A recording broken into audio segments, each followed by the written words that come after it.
You are welcome to HN What's Your Say? The #1 listening show where we discuss real issues with real people like you. We are still featuring R. Kelly, real name Robert Sylvester Kelly. Also known as the R&B King. In the wake of R. Kelly's ordeals when allegations that led to his 2019 arrest by the feds started, a number of artists one would have expected to stand up for him instead turned against him.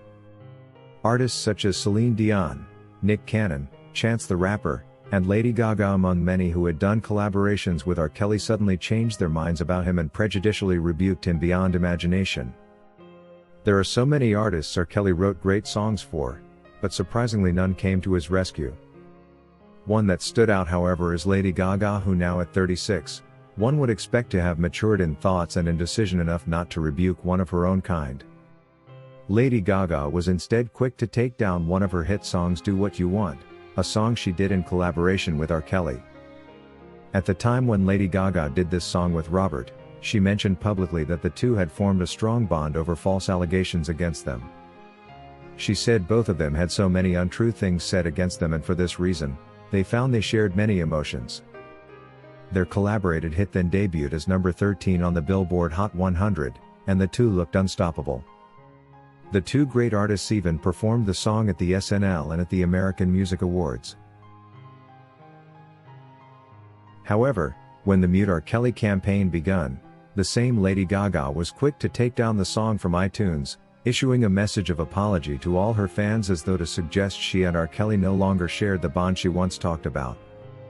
In her apology, she discredited her own song and stated she did it at a dark time in her own life, and like everybody else turned away from him at a time when her support would have counted. These were Lady Gaga's words. As a victim of abuse myself, I made both the song and video at a dark time of my life. My intention was to make something extremely defiant and provocative because I was angry and still hadn't processed the trauma that had occurred in my own life. She added, I can't go back, but I can continue going forward and continue to support women and men of all gender, identities and of all race who are victims, as I have demonstrated many times throughout my career.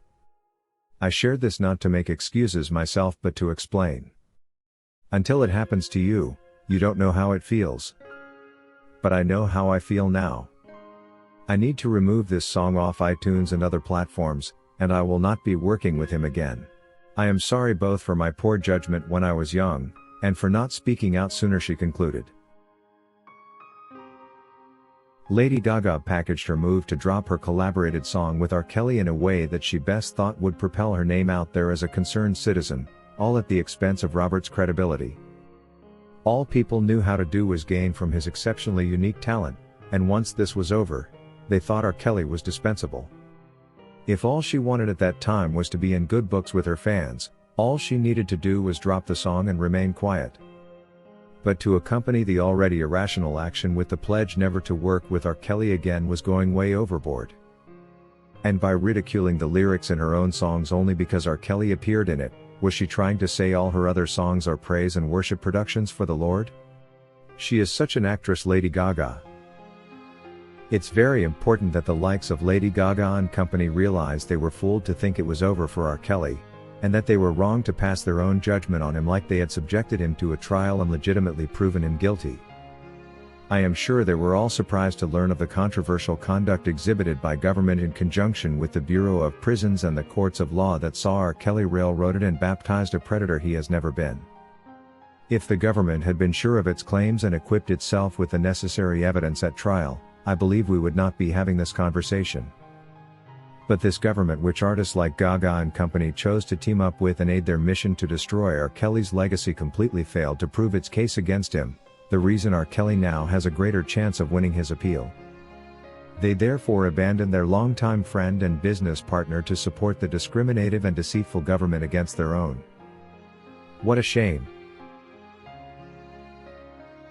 Of late we are learning that R. Kelly was never given a fair trial both in New York and in Chicago. In New York, alien charges such as the RICO and Mann Act violation, which were not in any way applicable to R. Kelly's conduct, were smuggled onto the indictment. And in Chicago, the indictment was simply not followed. Then the two trials attracted sentences longer than they should have. No mathematics would give R. Kelly 30 years in New York and then another 20 years in Chicago. It simply doesn't make sense. And most importantly, according to the latest findings, apart from the government witnesses being deceitful and some like Lisa Van Allen illegitimately taking the stand, it turns out there was plenty of witness tampering committed by the government with the aid of the Bureau of Prisons officers and popular vlogger Tasha K, who did the distribution and sharing of illegally acquired restricted inmate communications.